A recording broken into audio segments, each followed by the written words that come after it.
नमस्कार, ताल ठोक के देख रहे हैं आप। मैं हूं आपके साथ रोहित सरदार। मध्य प्रदेश की सेंट्रल जेल तोड़कर सिमी के 8 आतंकी भाग गए। यह खबर आपको हफ्ते भर से पता है। उनका एनकाउंटर हो चुका है, आपको यह भी पता है। एनकाउंटर के जांच के आदेश हो गए, आपको यह जानकारी भी अब तक मिल गई होगी। लेकिन आज जो बात हम आपको बताने वाले हैं वो शायद आप अभी तक जान नहीं पाए होंगे। सिमी के वो अंडर ट्रायल आतंकवादी मध्य प्रदेश सरकार के मंत्रियों और नेताओं की वजह से भाग गए। जी हां, आपने एकदम सही सुना। वो 8 आतंकी मध्य प्रदेश सरकार के मंत्रियों, नेताओं और अफसरों की वजह से भाग गए। जिस भोपाल सेंट्रल जेल में 250 गार्ड्स की तैनाती होनी चाहिए थी, वहां सिर्फ 50 गार्ड्स तैनात थे। क्यों? क्योंकि 50 गार्ड्स की भर्ती नहीं हुई, जगह खाली थी। 70 गार्ड्स ट्रेनिंग लेने के लिए गए हुए थे और बाकी बचे 80 नेताओं और मंत्रियों के घर की चौकीदारी करने के लिए बुला लिए गए थे। सूत्रों के मुताबिक भोपाल की इस जेल में करीब 800 कैदी रखे गए हैं, जिनमें से कुछ बेहद खतरनाक हैं। ऐसे में सवाल यह है कि क्या पुलिस नेताओं और मंत्रियों के घरेलू मोर्चे संभालने के लिए है? क्या नेताओं और अफसरों ने लाट साहबी के लिए देश की सुरक्षा के साथ खिलवाड़ नहीं किया? ताल ठोक के आज की बड़ी बहस इसी पर। हम लोग आ रहे हैं, घेराबंदी कर लो, बस आ ही रहे हैं, पहुंच ही गए कच्चे मरी की तरफ, आ ही रहे हैं। और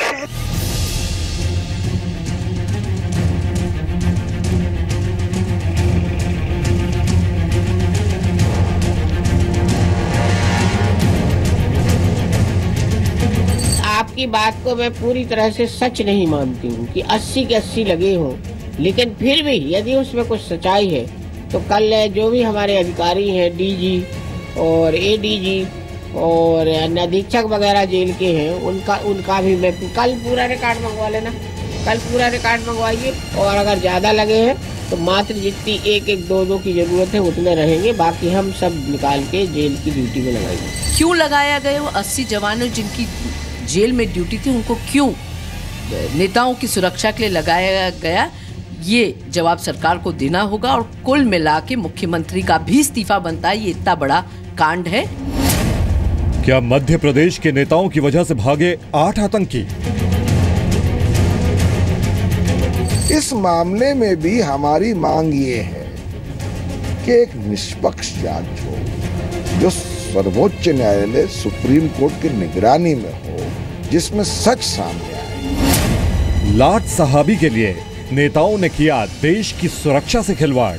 मुझे ये नहीं मालूम कि किस किस अधिकारी को किसकी पात्रता के लोगों को रखने की पात्रता है, लेकिन मैं इतना जरूर कहना चाहता हूँ कि जिनको जेल में अंदर होना चाहिए, जिनको जेल के प्रहरी के रूप में है, उनको जेल में होना चाहिए।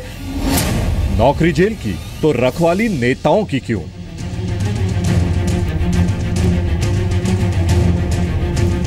नहीं, देखिए, ये थोड़ा स्टेट का मामला है, हम उस पर बहुत ज़्यादा नहीं बोल सकते हैं। मुझे इतना विश्वास है कि मध्य प्रदेश के सीएम, जो पहली बार सीएम नहीं है, बार-बार सीएम बने हैं और सांसद रहे हैं, एमएलए रहे हैं, बहुत भारी अनुभव उनके साथ में है।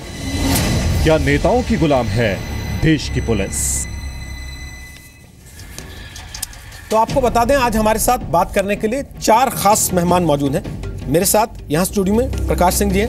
स्वागत है प्रकाश सिंह जी आपका। प्रकाश सिंह जी यूपी के, असम के डीजीपी रहे हैं और सबसे बड़ी बात कि इस देश में पुलिस सुधारों को लेकर जो एक बड़ी बहस शुरू हुई वो प्रकाश सिंह जी की याचिका के बाद शुरू हुई। सुप्रीम कोर्ट ने 2006 में केंद्र और राज्य सरकारों को पुलिस में बड़े पैमाने पर सुधार करने का निर्देश इन्हीं की पहल के बाद दिया। हमारे साथ विक्रम सिंह भी आज हैं। वो भी पूर्व डीजीपी हैं, उत्तर प्रदेश के, रिटायर्ड आईपीएस हैं और अब शिक्षाविद हैं और most highly decorated IPS officer के तौर पर लिम्का बुक ऑफ रिकॉर्ड्स में विक्रम सिंह साहब का नाम भी दर्ज है। स्वागत है विक्रम सिंह जी आपका भी। 2 राजनीतिक पार्टियों से हमारे साथ आज प्रतिनिधि मौजूद हैं। रजनीश अग्रवाल हमारे साथ हैं, वो मध्य प्रदेश बीजेपी के प्रवक्ता हैं। अखिल भारतीय विद्यार्थी परिषद से उन्होंने राजनीति की शुरुआत की थी। जीतू पटवारी हमारे साथ हैं, वो कांग्रेस पार्टी के प्रवक्ता भी हैं और इंदौर के रऊ से कांग्रेस के विधायक भी हैं। मध्य प्रदेश कांग्रेस कमेटी के वो सचिव भी हैं। आपका भी स्वागत है जीतू पटवारी। सबसे पहले तो मैं रजनीश जी आप ही से जानना चाहता हूं, जेल मंत्री तो बता नहीं पाई, उनसे पत्रकारों ने काफी बार पूछा कि मैडम ठीक से बता तो दीजिए कितने गार्ड वहां पर थे, कितने गार्ड कहीं और थे। उन्होंने तो कहा मैं पता करके बताऊंगी। आप हो सकता है तैयारी के साथ आए हो, पता करके आए हो कि कितने गार्ड्स उस जेल में जो तैनात होने चाहिए थे वो मंत्रियों, नेताओं और अफसरों के घर की चौकीदारी कर रहे थे। देखिए रोहित जी, कितने गार्ड कहाँ होने चाहिए ये तो जिम्मेदार जो अधिकारी हैं उनको ही पता होना चाहिए, उनके अलावा किसी को पता नहीं होना चाहिए। निश्चित रूप से जेल की सुरक्षा बड़ी महत्वपूर्ण होती है, कौन प्रहरी कहाँ लगा हुआ है उनको जरूर पता होना चाहिए। मुझे नहीं लगता कि इस पर कोई अलग से जानकारी रखने की या पब्लिक डोमेन में डालने की जरूरत है, लेकिन आपने जो आक्षेप लगाया मैं इतना जरूर जानना चाहूँगा कि आपको जो सूची प्राप्त हुई है वो सूची कहाँ की है, कैसी है, कि इतने प्रहरी नेताओं के यहाँ लगे हैं, अफसरों के लगे हैं, वो जरूर पता चलेगी तो मुझे लगता है आपके दर्शकों को भी उसकी जानकारी हो जाएगी। क्योंकि मुझे संशय है कि जिस हिसाब से ये संख्या बताई जा रही है कहीं ये सूची गड़बड़ तो नहीं है, फर्जी तो नहीं है। सर, हमारे रिपोर्टर जो जानकारी देते हैं वो अपना सोर्स रिवील नहीं कर सकते, पहली चीज। और दूसरी चीज, अगर ये फर्जी थी तो जेल मंत्री के सामने जब सवाल रखा गया उन्होंने क्यों नहीं कहा कि फर्जी है? वो बता देती डाटा जो था उनके पास, वो तो मना करती नहीं। उन्होंने कहा कि कल आइएगा चेक करके बताऊंगी। आपने भी देखा रोहित जी, रोहित जी बिल्कुल मंत्री का तो यही होना चाहिए ना कि मैं जानकारी, उन्होंने कहा मुझे नहीं लगता कि ये इतने लगे होंगे, लेकिन मैं जानकारी बुलवाऊंगी और उसके बाद मैं आपसे बताऊंगी। और उन्होंने तत्काल हो रहा है, पूरे देश में एनकाउंटर को लेकर बहस हो रही है। जिस जेल की सुरक्षा में इतनी बड़ी सेंध लग गई, मंत्री को आज तक ये नहीं पता वहां कितने गार्ड तैनात होने चाहिए, कितने थे, और जो नहीं थे वो कहां पर थे। जिनको रोहित जी जिनको पता होना चाहिए उनको पता है, लेकिन पब्लिक सेंटिमेंट्स को हम इस ढंग से मोड़ दें कि जेल प्रहरी नेताओं के घर पे लगे थे, वो नेताओं की चौकीदारी कर रहे थे, मुझे लगता है थोड़ी सी जाती होगी, अतिरेक हो जाएगा।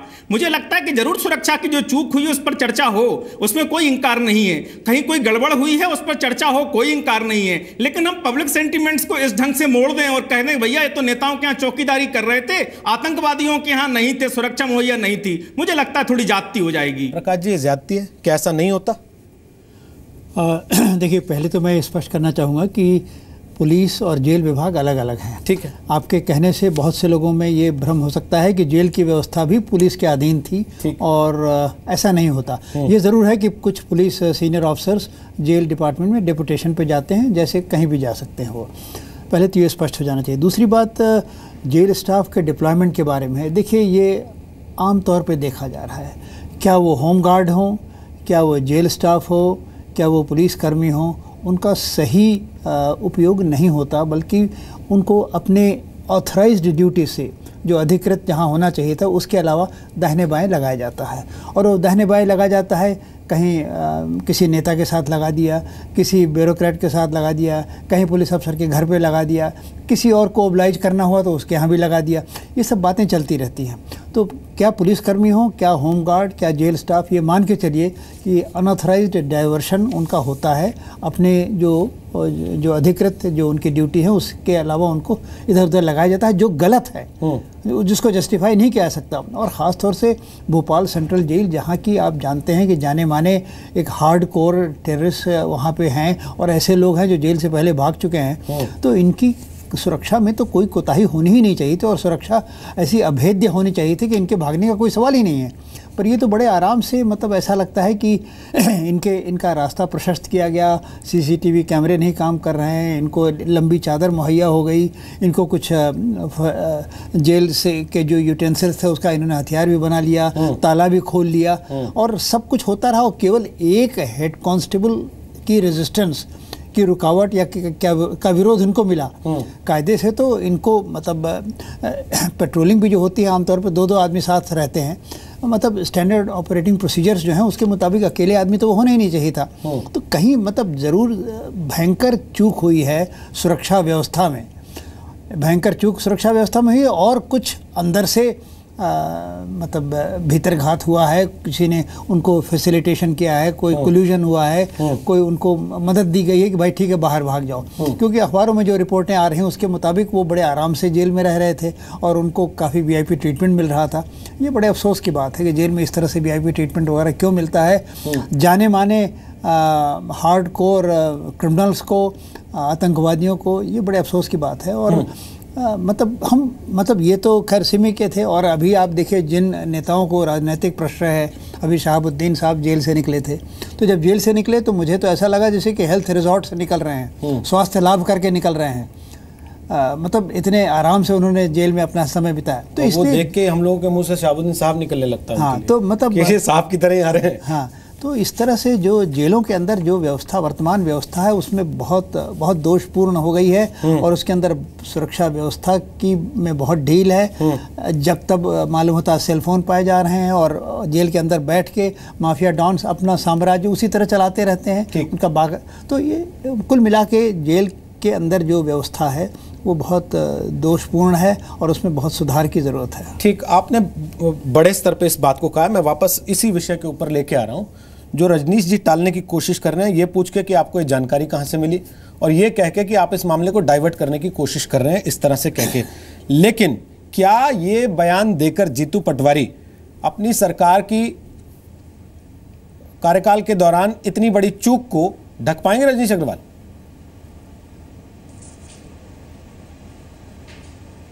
रोहित, मुझसे बात हो रही है? जी जी, आप ही से बात हो रही है। मैं पूछ रहा हूँ रजनीश जी इन बातों से ढक लेंगे क्या अपनी सरकार की इस लापरवाही को? दो बातें हैं। एक नहीं रोहित जी, बहुत आज आपका जो विषय है तारीफ के काबिल है, और आपने जो आज पॉजिटिव और सकारात्मक बातें हैं इसमें। रजनीश जी पूछ रहे थे आपसे कि ये सूची आपके पास कहाँ से आई।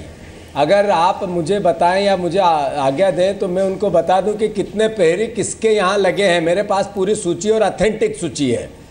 इसमें मुख्य सचिव जेल, दो पूर्व जेल मंत्री, इसमें जेल के अतिरिक्त जेल महानिदेशक और जगदीश देवड़ा और अंतर सिंह आर्य, दो जो जेल मंत्री इससे पहले रखे उनके यहाँ, और ऐसे कई तमाम नेता और अधिकारी है जिसके यहाँ पर करीब अलग अलग 20 से लेके 3 कर्मचारी जेल के लगे हैं रजनीश। अच्छा, दूसरी बात यह है कि अभी जिस तरीके से प्रकाश सिंह जी कह रहे थे, आज जो विषय आया है ये है कि जेल मंत्री ने एक बयान दिया था कुछ समय पहले कि जेल में वो सब चीज़ें मुहैया होती है मध्य प्रदेश की जेलों में जिसकी प्रतिबंधात्मक है और हम इसको नहीं रोक सकते। यही जेल मंत्री जो अभी कुसुम मेंदेले हैं उनका ही बयान है। आप चाहो तो उसकी भी सीडीए में आपको पहुंचा सकता हूं। तीसरी बात, हमारा सवाल कांग्रेस पार्टी का शुरू से यही रहा कि जो हमारे आरक्षक जिसकी हत्या हुई वो की तो आतंकवादियों ने, पर उसके लिए दोषी गैर इरादतन क्या सरकार या उसका नुमाइंदा नहीं है कि जिसके लापरवाही के कारण इतनी बड़ी घटना हुई। और वो तो अच्छा हुआ पुलिस विभाग का कि उसने एंड टाइम पे उनको पकड़ के 4 घंटे में शूट आउट कर दिया, अन्यथा कितनी बड़ी घटना करते अजहर मसूद जैसी, क्या संसद पे उसने हमला किया, ऐसी कोई घटना हो जाती तो फिर सरकार क्या करती। पर फिर भी उन पुलिस विभाग के कर्मचारियों और अधिकारियों को मैं बधाई देता हूं। पर रोहित, आज विषय बहुत अच्छा है। मध्य प्रदेश में 40% जेलों में कर्मचारी ही कम है। जिस भी जेल विभाग के कर्मचारी 40% भर्तियां ही नहीं हुई अधिकारी और छोटे कर्मचारियों की। ये मध्य प्रदेश की 12 साल की सरकार की उपलब्धि है। तो मैं समझता हूं कि जिस तरीके से 3500 कैदी है उस जेल में, 2600 कैदी की रहने की आवश्यकता है, उसकी कैपेसिटी है रोहित जी, तो मैं समझता हूं कि हर दृष्टि से सरकार ने लापरवाही की है। पर सकारात्मक पहलू यह है कि इतने कम कर्मचारियों में भी जेल विभाग अपना काम कर रहा है। मैं समझता हूं उनको साधुवाद देना चाहिए। ठीक है, पर दुर्भाग्य है इनकी क्रिटिसाइज इस सरकार का करना ही चाहिए रोहित। ठीक कि एक तरफ तो इतने अनुभवी मुख्यमंत्री हैं और जेल मंत्री को ये पता ही नहीं कि 10 बजे तक की ये घटना हो चुकी है। ठीक है, इतना अनुभवहीन जेल मंत्री बनाया। ठीक है, मैं समझता हूं ये सब बातें भी पब्लिक डोमेन में आनी चाहिए। ठीक ठीक, रजनीश जी आप बोलिए, फिर मैं विक्रम सिंह जी से कमेंट लेना चाहता हूं।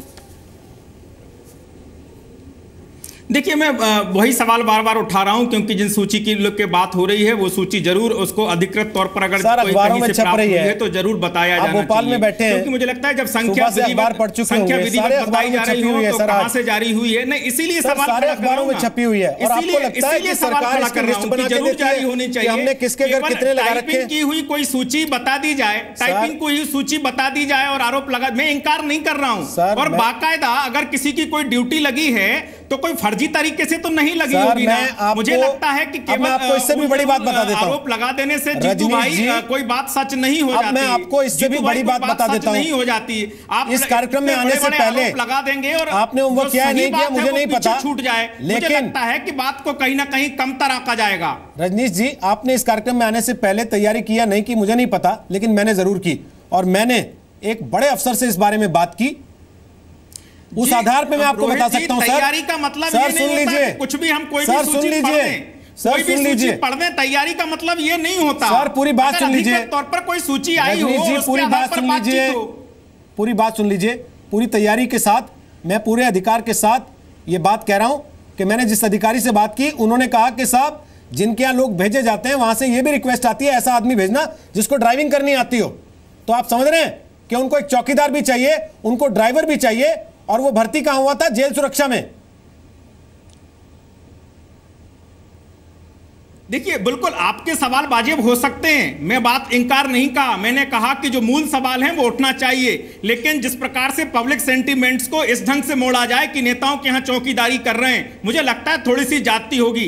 अगर यहाँ के जो जेल प्रहरी हैं और उनकी ड्यूटी कहीं और लगाई जाती है, एक बात तय है रोहित जी, अगर कोई ड्यूटी लगाई जाती है तो ऑन पेपर उस पर ड्यूटी चार्ट बना होता है कि किसकी ड्यूटी कहाँ है। अवैध रूप से तो कोई ड्यूटी नहीं लगा दी जाती है, पेपर आपको लेके आना चाहिए था ना, वो पेपर आपको कहना चाहिए था अपनी सरकार से, सारी चीजें आपको कहना चाहिए था अपनी जेल मंत्री को कि मैडम आपने तो सवालों के जवाब दिए नहीं, मुझे जवाब देने पड़ेंगे, मुझे दे दीजिए कागज। हमें तो जानकारी है, बताइए ना सर कितने प्रहरी हैं उस जेल में तैनात? बता रहे हैं वो ठीक बताइए सर उस जेल में कितने प्रहरी तैनात थे? आप आंकड़े जो बता रहे हैं सर आपका आंकड़ा सही मान लूंगा, आप बताइए कितने प्रहरी तैनात थे उस जेल में, कितने कैदी हैं उस जेल में, बता दीजिए आज। कहीं बड़े हैं सर, बता दीजिए बड़े हैं उस जेल में कितने कैदी थे और कितने प्रहरी तैनात थे। संरक्षण सिमी को देने वाले लोग हैं, जो बौद्धिक संरक्षण देने वाले लोग हैं, उन पर सवाल क्यों खड़े नहीं किए जा रहे? ये पॉलिटिकल गिमिक ना चल नहीं पाएगा कहीं बैठे लोग मदद सर, ये पॉलिटिकल गिमिक चल नहीं पाएगा। प्रैक्टिकल सवाल पूछ रहा हूं मैं आपसे, आपके पास उसका जवाब नहीं है तो आप बता दीजिए, हम समय जाया नहीं करेंगे। छोटे मोटे मुद्दों पर जाकर हम कहीं मूल मुद्दों को, सर ये छोटा मुद्दा नहीं है, ये छोटा मुद्दा नहीं है, आप इसे कह के अपनी नाकामी पे पर्दा डालने की कोशिश कर रहे हैं। विक्रम सिंह साहब, क्या ये छोटा मुद्दा है कि आप जेल सुरक्षा में तैनात लोगों को नेताओं के यहाँ, मंत्रियों के यहाँ, अफसरों के यहाँ ड्यूटी पे लगा देते हैं और उसके बाद ये कहते हैं कि बड़ा छोटा सा मुद्दा, इस पे बात भी होनी चाहिए कि अगर जेल में कोई लापरवाही हुई है तो वो सामान्य घटना नहीं है, राजद्रोह तक का मामला बनता है। रोहित जी, हमारे मुख्यमंत्री ने कोई सामान्य घटना नहीं बताया उसको। मुझे लगता है कि रोहित जी ये सामान्य छोटा मामला नहीं है, ये बहुत ही गंभीर मामला है। कुछ बातें अब अगर मेरे राजनीतिक मित्र मुझे मौका दे बोलने का तो मैं अपनी बात कहूं, रजनीश जी अगर मौका दे तो मैं अपनी बात प्रस्तुत करने की कोशिश करूं। बोलिए विक्रम सिंह जी, बोलिए। रोहित जी ये बहुत ही गंभीर मामला है, राष्ट्र हित से जुड़ा हुआ है और जनशक्ति का दुरुपयोग, और इस परिमाण में ये सुना माननीय प्रकाश सिंह साहब ने ये बात कही 1-2% का दुरुपयोग कहीं होता था तो उस पर नजरअंदाज किया, हालांकि नजरअंदाज वो भी नहीं होना चाहिए था, लेकिन अगर 80 कर्मचारी अन्यत्र लगाए गए हैं और जेल की सुरक्षा में ही सेंध लग गई तो जनता के सेंटिमेंट को गुमराह करना नहीं है और किसी तरह के डिरेल करना नहीं। सारे चैनल्स में यही विषय लिया जा रहा है और अगर आप इसके बारे में वाकई गंभीर हैं तो कह दीजिए कि यह सूची गलत है, लेकिन अगर यह सूची गलत नहीं है, अगर गलत भी हो तो इसके बारे में आपको स्पष्टीकरण देने का औचित्य है। और इतनी बड़ी संख्या में अगर जनशक्ति का दुरुपयोग हुआ हो तो ये मान के चलिए कि जेल की सुरक्षा को आपने तिलांजलि दे दी। और जिन अधिकारियों के यहाँ अनधिकृत रूप से ये जनशक्ति लगी है उनकी न सिर्फ तनख्वाहों से अब अग्रिम कटौती होनी चाहिए, क्योंकि इसका कोई औचित्य नहीं है कि जेल स्टाफ जो सुरक्षा के लिए लगा है वो उनके यहाँ रनर, ड्राइवर या कुक या मैसेंजर के रूप में काम करे। और अगर इन्होंने गलत इसकी नियुक्ति की है तो इसके 3 परिणाम होने चाहिए। रिकवरी उनकी सैलरी से, लघुदंड जिसमें कि आपकी एडवर्स एंट्री, और तीसरी इसके बारे में कि जेल की जब तक नफरी पूरी न हो तो आपकी भर्ती जिसमें कि 50 की जनशक्ति पूरी की जाए, ट्रेनिंग इस परिमाण में लगाया जाए कि सेंट्रल रिजर्व से उनकी आपूर्ति की जाए जिससे कि जेल की सुरक्षा को प्रभावित ना हो, और तीसरे ऐसा बफर रखना चाहिए कि दिवाली ऐसे मौके पे ये भी बताया जाता है अनावश्यक रूप से बहुत ज्यादा जितने की अधिकृत थे उससे ज्यादा अवकाश दिए गए, तो आपकी नफरी इतनी कम हो गई थी कि जेल की सुरक्षा के साथ कॉम्प्रोमाइज हुआ और ये दुर्घटना हुई कि सिमी के आरोपी जेल की दीवार फांद करके बाहर हुए। लेकिन इसमें यह भी सही है जैसा कि प्रकाश सिंह साहब ने कहा कि क्या कंट्रोल रूम पर उन्होंने कब्जा किया, बिजली उन्होंने ऑफ की, चाबियां उन्हें मिली या चाबियां उनके द्वारा तैयार की गई। ये एक बहुत गंभीर त्रुटियों की एक श्रृंखला है, एक त्रुटि नहीं है, त्रुटियों की पूरी श्रृंखला है जिस पर भी कार्रवाई होनी चाहिए कि किस प्रकार सीसीटीवी, बिजली, डुप्लीकेट चाबी, चद्दर का मिलना और ये पूरी कार्रवाई संभव हो। सर आपने जो फर्स्ट हाफ में बातें कही अपने वक्तव्य के वो बड़ी आदर्श स्थिति वाली बातें लगती हैं, और जो सेकंड हाफ में बातें कही आपने, प्रकाश सिंह जी मैं आपसे इस पे कमेंट चाहता हूं। 5-6 दिन हो चुके हैं क्या केवल इस बात पे अपनी पीठ थपथपा के कि हमने एनकाउंटर कर दिया, हमने ऑन द स्पॉट फैसला कर दिया, क्या इस बात को ढका जा सकता है कि हमने जेल में कितनी बड़ी लापरवाही की? देखिए, पूरे जो घटनाक्रम है उसके दो महत्वपूर्ण पहलू हैं। एक तो जेल ब्रेक, जेल से कैसे भागे, जेल की सुरक्षा में क्या ढिलाई हुई, और दूसरे एनकाउंटर जिन परिस्थितियों में हुआ वो कहाँ तक सही थी या उस पर कहाँ तक सवालिया निशान खड़े होते हैं और किन मुद्दों की जांच होनी चाहिए। दोनों अलग अलग पहलू हैं, एक एनकाउंटर का पहलू, एक जेल ब्रेक का। अगर हम जेल ब्रेक की बात कर रहे हैं तो ये एक बहुत महत्वपूर्ण बात है। और देखिए, पुलिस रिफॉर्म की फिर भी रिफॉर्म भले ना हो पर चर्चा होती है, जुडिशल रिफॉर्म भले घिसट रहा हो पर उसकी भी चर्चा होती है, पर जेल रिफॉर्म की कोई बात ही नहीं करता है। जेलों की जो दुर्दशा है कि कुछ कहने को नहीं। और मतलब नेशनल ह्यूमन राइट्स कमीशन अपनी जो एनुअल रिपोर्ट्स लिखता है उसमें बराबर संक्षेप में ही भले पर इसका उल्लेख करता जा रहा है किस तरह से ओवर क्राउडिंग है। इसके अलावा जनता के सामने अखबारों के द्वारा हर महीने किसी न किसी जेल का स्कैंडल सामने आता है कि फलाना माफिया डॉन था और जेल के अंदर से ऑपरेट कर रहा था, या फलाना जेल के अंदर से 20 सेलफोन बरामद हुए इत्यादि। ये हर महीने की खबर में छपती रहती है। पर जेल में सुधार जो व्यापक होने चाहिए, वहाँ की जनशक्ति पूरी होनी चाहिए, वहाँ की सुरक्षा व्यवस्था अच्छी होनी चाहिए, और मतलब जो अंडर ट्रायल्स इतने दिनों तक रहते हैं वो क्यों रहते हैं? भाई कन्विक्ट रहें, जो सजा याफ्ता है उनके लिए जेल बनी थी, पर यहाँ तो अंडर ट्रायल्स की संख्या उनसे ज़्यादा है। और कुछ अंडर ट्रायल्स ऐसे हैं जिनको कि अगर जिस अपराध में वो पकड़े गए हैं उसकी जो सज़ा है उससे अधिक समय उन्होंने जेल में ऐसे ही बिता दिया।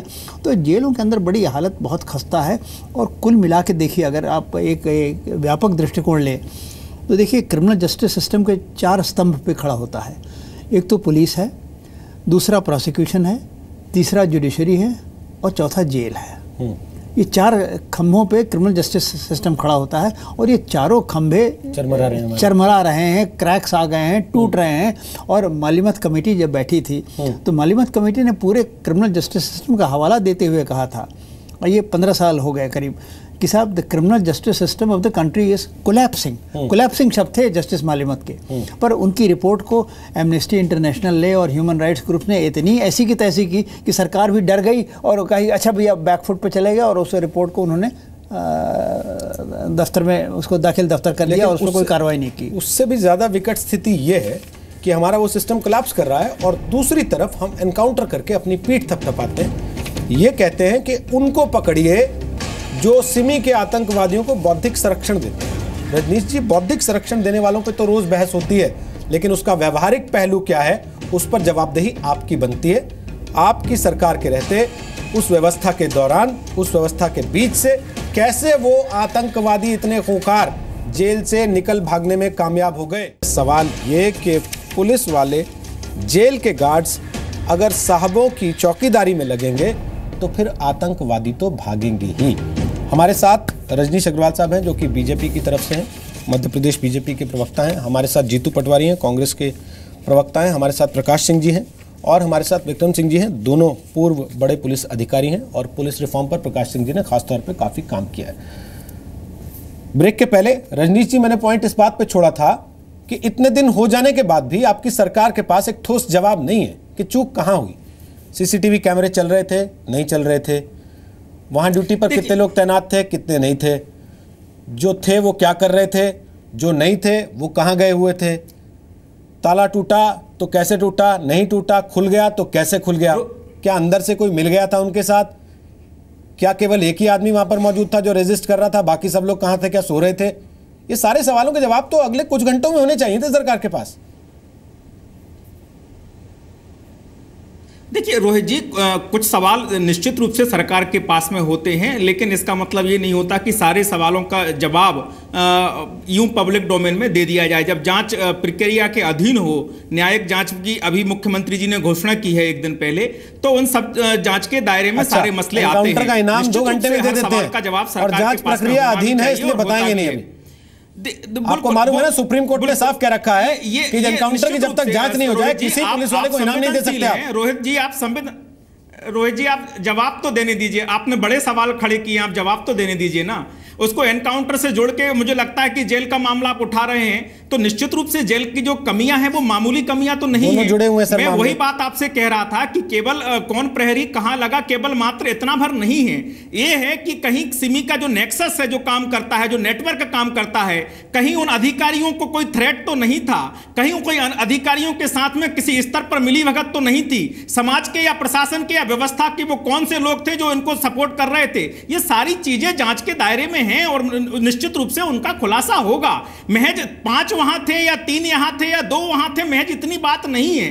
क्या किसी प्रहरी ने स्वयं अपनी ड्यूटी बदलवाई है कि मुझे जेल में नहीं रहना है? यह भी तो एक सवाल है। क्या उसका आवेदन स्वयं किसी अधिकारी के पास पहुंचा था? वो कौन अधिकारी थे जिन्होंने इतनी बड़ी तादाद में यहां से वहां अधिकारियों को या प्रहरियों को लगा दिया? क्या यह जांच का विषय नहीं है? मुझे लगता है आतंकवादियों की यह घटना है, इतने आसानी से हम इसके बारे में बहस करके नतीजे पर पहुंच जाएं या सरकार कोई आपके सवालों का जवाब दे दे, मुझे लगता है थोड़ी सी जल्दबाजी होगी। क्योंकि इनका नेक्सस जिस ढंग से काम करते हैं, जिस ढंग से षड्यंत्रों में कई लोग समाज के भीतर और बाहर शामिल होते हैं, मुझे लगता है रोहित जी आप संवेदनशील हैं, आप भी मामला समझते होंगे, जानते होंगे। लेकिन तमाम प्रकार की एजेंसी जिससे जुड़ी हुई है, जांच कर रही है, तमाम सवालों के जवाब भी आपको मिलेंगे, देश को मिलेंगे। लेकिन आश्वस्त रहिए, कम से कम इस ढंग से पब्लिक सेंटीमेंट को मत मोड़िए। प्रक्रिया का हवाला देके ये कह रहे हैं कि भाई इस पे जवाब ना मांगिए।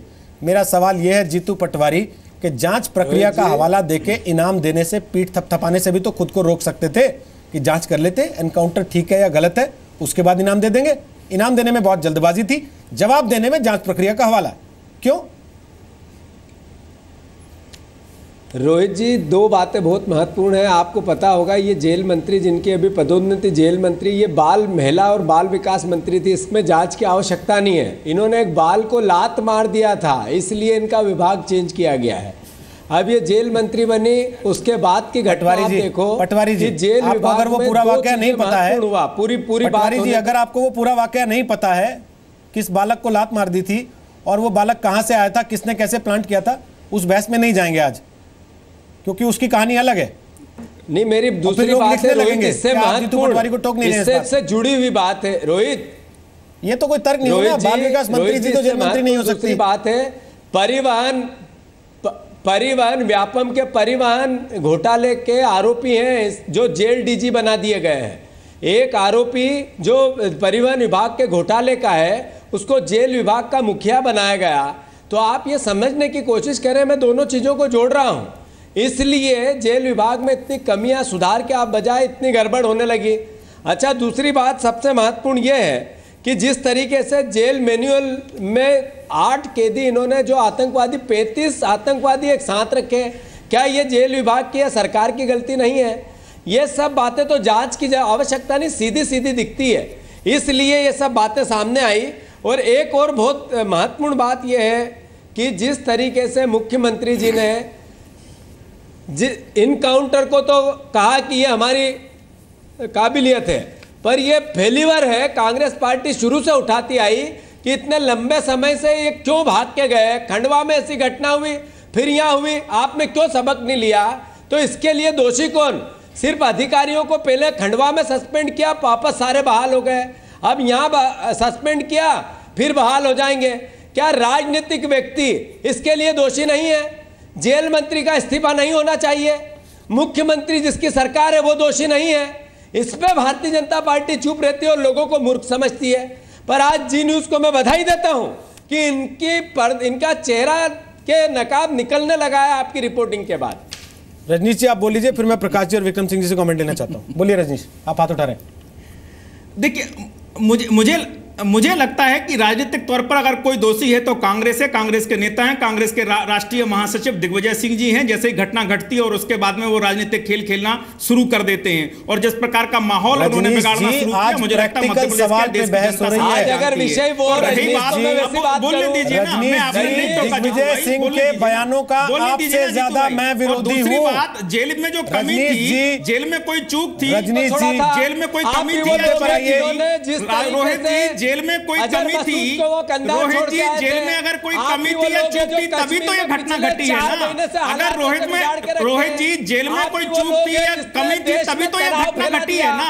आज जिस सिमी के तरीके से नेटवर्क देश को का मध्य हालात प्रदेश है, सरकार नहीं उसमें तोड़ा है, आदमी इसी तनाव भाजपा बनता सरकार है। नहीं मध्य ये प्रदेश में सिमी भाषा के बोल नेटवर्क के को अपना- तोड़ा है। अपना इसी मध्य बात प्रदेश होने ने की कोशिश न सिमी करें, के रजनीश। जो तमाम प्रकार की गतिविधियां चलती थी सर, उसको रोक लगाई है। सर, मुझे लगता है कि आपको जीतू भाई, आपको भी एक-एक पता होगा, करके। देश को भी पता है। एक एक करके सुनिए ना रजनीश जी, आप कह रहे हैं हमने सिमी के नेटवर्क को तोड़ दिया, हमने सिमी की कमर तोड़ दी। सर आप तो आम माफी दे रहे थे थोड़े दिन पहले उनको, 26 जनवरी का त्योहार मनाते हुए। सिमी के ही आतंकवादी थे वो तो जी विपक्ष नहीं। ने पकड़ लिया तो आपको जी वापस नहीं, जेल में डालना ऐसी पड़ा। कोई बात सरकार ने नहीं की और ऐसी कोई बात भी नहीं है। नहीं नहीं नहीं, ऐसी कोई बात नहीं है, ऐसी कोई बात नहीं आई। न मध्य प्रदेश सरकार किसी आतंकवादी को माफी देने के लिए जाने जा रही थी। आपके पास मोबाइल फोन है, उसमें गूगल चलता है, सर्च कीजिए। तब तक मैं प्रकाश सिंह जी से कमेंट ले रहा हूं एक, और जांच कर लीजिएगा जो बात मैं कह रहा हूं बिल्कुल सही है।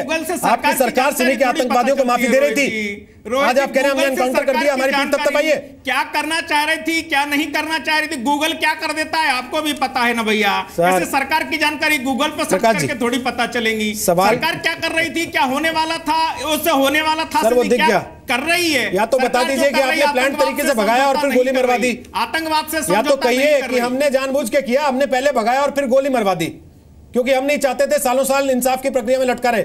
बोलिए अगर हिम्मत है तो फिर। दिग्विजय सिंह जी की भाषा, इशारों में मत कहिए ना, सिंह जी की भाषा, इशारों में मत कहिए कि सरकार क्या करना चाहती थी और क्या कर दिया, आपको नहीं बताएंगे। साफ कहिए, आप तो कम से कम मत बोलो सर, आपकी पहचान ये नहीं है रोहित जी, सर साफ कहना सीखिए रोहित जी, आप तो मत बोलो कम से कम, साफ कहिए कम से कम कि अगर आपकी ये प्लानिंग थी कि हमने भगाया और हम गोली मारना चाहते थे, आतंकवादियों तो को हिम्मत रखिए उस चीज की। अचानक से जो घटनाएं घटी हैं वो सबको पता है। सर एक चीज मैं पूछना चाहता हूं आपसे प्रकाश सिंह जी, अगर ये स्थिति है, मध्य प्रदेश की सेंट्रल जेल है और ये कोई बड़ी बात नहीं है, देश की किसी भी और जेल में किसी भी दिन ऐसा वाकया हो सकता है, क्योंकि हालात हिंदुस्तान की तमाम जेलों में वो इसी तरह के होंगे। वहां के गार्ड्स ऐसे ही अफसरों के और नेताओं और मंत्रियों के घर ड्यूटी बजाने के लिए लगा दिए जाते होंगे। वहां पर कैदी वैसे ही जरूरत जितनी उनकी जगह है उससे ज्यादा रखे जाते होंगे। वहां ऐसे ही उनके पास साठगांठ की संभावनाएं बनी रहती होंगी जैसे यहां बनी होंगी अगर कुछ हुआ ऐसा तो। ये बड़ी विचित्र स्थिति है कि एक तरफ इतनी वैकेंसीज हैं और दूसरी तरफ हम उनको भरते नहीं हैं, मतलब आदमियों को एम्प्लॉयमेंट नहीं देते हैं। कम से कम वैकेंसीज तो भरनी चाहिए थी। और मानिए ये मान के चलिए रोहित कि ये वैकेंसीज भी शायद कोई 10 साल या 15 साल पुराने मापदंड के अनुसार हैं। अगर आज की तारीख में आवश्यकता सैंक्शन स्ट्रेंथ की जाए तो शायद और ज़्यादा हों, वैकेंसीज और ज़्यादा हो जाएंगी। पहली बात तो सैंक्शन स्ट्रेंथ पुराने मापदंड के अनुसार हैं, उसके अगेंस्ट वैकेंसीज हैं।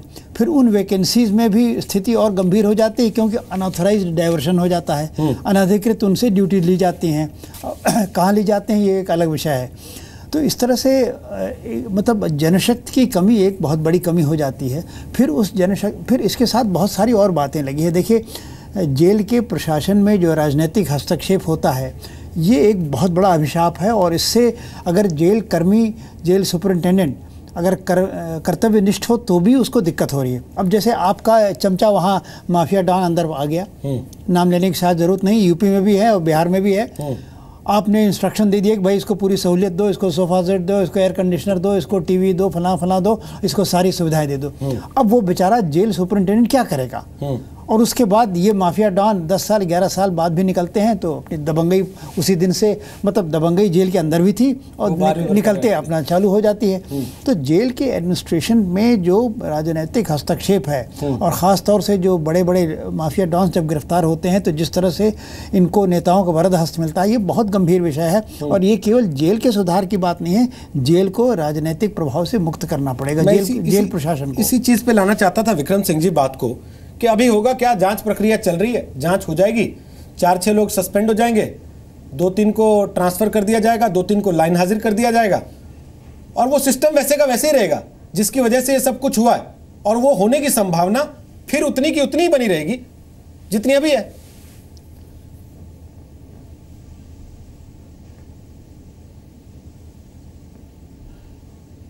रोहित जी मेरी आवाज आ रही है? जी आ रही है, बोलिए। हाँ रोहित जी, ये आपने बिल्कुल सही कहा कि हम शायद पब्लिक कंजम्पशन के लिए कुछ सस्पेंशंस कर दें, कुछ कॉस्मेटिक चेंजेस कर दें, लेकिन इसके कोई दूरगामी परिणाम दृष्टिगोचर नहीं होंगे। क्यों? अगर हम खंडवा जेल के एस्केप के बारे में कुछ नसीहत लेते, लेसन्स ड्रॉन लेते, तो हमने वाकई में उससे न कुछ सीखा, न हमने उसके बाद कुछ अपने यहाँ उसको इम्प्लीमेंट किया। परिणाम उससे भी बड़ा जेल ब्रेक आज हो गया। इसके अलावा यह कह देना कि इसको जानने का अधिकार नहीं है, दो फिलॉसफीज हैं, right to know and need to know, जानने का अधिकार और जानने की आवश्यकता। और ये कह देना कि जांच होते कि तब तक हम इसके बारे में कोई चीज़ खुलासा नहीं करेंगे, ये चीज़ तो सर्वविदित है कि जनशक्ति का दुरुपयोग हुआ है। जनशक्ति का अगर दुरुपयोग हुआ है तो उसके बारे में साफगोई से बात करके ये कह देना कि उनकी रिकवरी होगी उनकी तनख्वाह की और भविष्य में इसकी पुनरावृत्ति नहीं होगी, जो जहां से आए हैं उनको वापस करेंगे। अगर किसी अधिकारी को खतरा है, वैसे निसंदेह मान लीजिए किसी को कोई खतरा नहीं है, अगर खतरा है तो इसकी सुरक्षा देना पुलिस विभाग का काम है, उसके जीवन भय का मूल्यांकन किया जाता है। जेल के बंदी रक्षक जीवन भय के आधार पर सुरक्षा उपलब्ध नहीं करा सकते हैं। ये केवल बेगार के काम के लिए, ड्राइवर है, कुक है, मसालची, केवल इसका काम कर सकते हैं। और इसके बनिस्बत इसके कि इनकी हम डिफेंस में खड़े हों, एक बार ये स्वीकार कर लें कि अगर कहीं कोई त्रुटि हुई है तो उस पर प्रभावी कार्रवाई की जानी चाहिए। रजनीश जी, जेल मंत्री इस्तीफा देंगे क्या? देखिए दो बातें हैं। एक बात बहुत जो जनशक्ति के दुरुपयोग की विक्रम जी बार बार बात कर रहे हैं, उसके बारे में मंत्री जी ने साफ कहा कि वो कल कहां कौन कितने प्रहरी लगे थे उसकी जानकारी मुहैया करा देंगे जो अधिकृत तौर पर है। दूसरी बात जो है कि कुछ पैसों की रिकवरी का केवल मसला नहीं है, अगर कोई यहां से वहां किसी की ड्यूटी लगी है तो केवल एक सामान्य फैसला नहीं है, ये बड़ा फैसला है और इसकी जानकारी निश्चित रूप से गहन जांच के बाद सामने आनी चाहिए कि इसमें कोई नेक्सस काम तो नहीं कर रहा था, इसमें कोई सिमी के संबंध तो नहीं थे।